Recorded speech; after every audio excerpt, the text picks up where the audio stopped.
Olá, seja bem-vindo ao podcast Minha Lição de hoje. Estamos na segunda-feira, dia 28 de dezembro de 2020. O tema de hoje é ritualismo podre. E eu convido você para que antes de abrirmos a palavra de Deus, possamos fazer uma oração. Santo Deus e amado Senhor, obrigado por mais um dia de vida, pela oportunidade que temos de abrirmos a Tua palavra através do estudo da lição. Nos guia, eu te peço, em nome de Jesus. Amém. O tema de hoje é adoração. O ritualismo do povo judeu foi longe demais e se distanciou de Deus. Deus sempre buscou um diálogo aberto com o seu povo quando o quesito é adoração.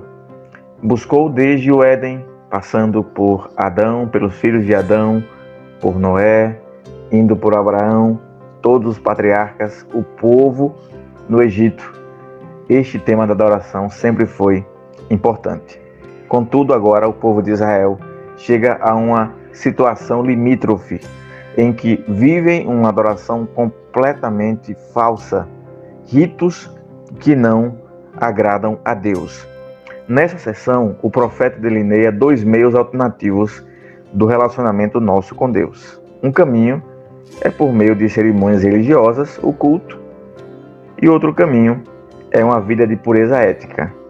Essa é a divisão feita dos versos 10 até do verso 10 ao verso 15 e do verso 16 ao verso 17. Existe uma forma falsa de adoração, é através de uma hipocrisia na adoração do culto, e existe uma maneira ética, que é a adoração através de uma vida pura e ética.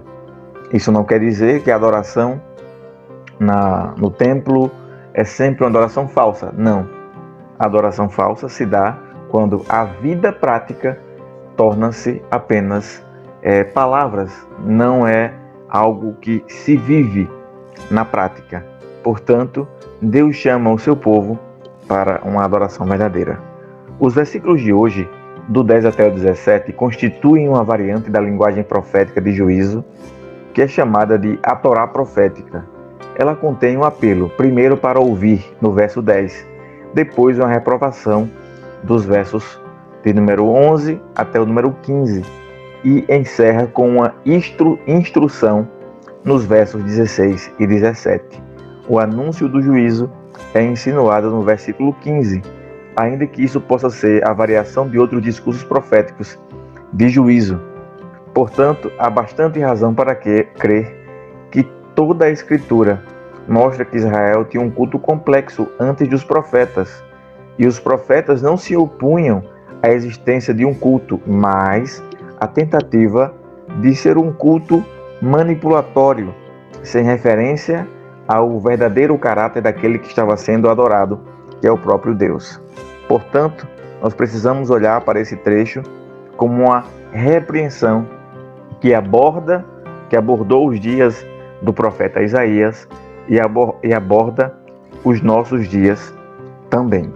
A mensagem registrada nesse trecho provavelmente veio ao profeta Isaías pelo início do ano 740 a.C., e o seu ministério profético ocorreu nesse início quando a Síria estava começando o seu declínio. Existiam outros profetas durante esse período, como Amós, que ministrou em Israel um pouquinho antes de Isaías aceitar o seu chamado. E Amós também falou das desaprovações de Deus a esse culto falso. No reino de Judá, a situação não era muito diferente. Portanto, Isaías abordou logo do início do seu ministério essa preocupação por uma adoração falsa. E em que consiste uma adoração falsa? A adoração que Deus não aprova. O ponto principal é a incoerência.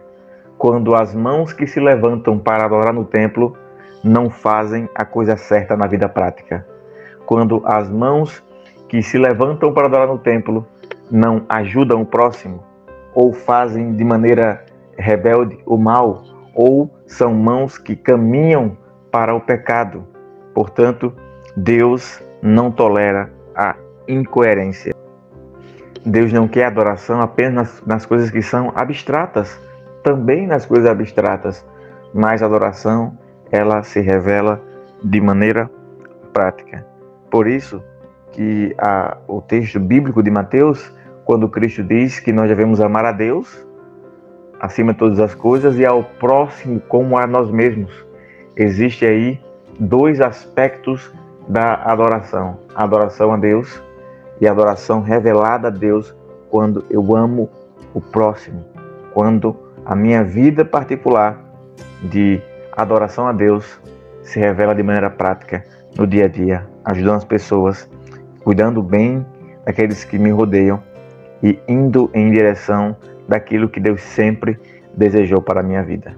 A escritora Ellen G. White nos diz: quando o pecado embota as percepções morais, o transgressor já não discerne os defeitos de seu caráter, nem reconhece a enormidade do mal que cometeu, e a menos que se renda ao poder persuasivo do Espírito Santo, permanece em parcial cegueira quanto aos seus pecados. Suas confissões não são sinceras e ferventes.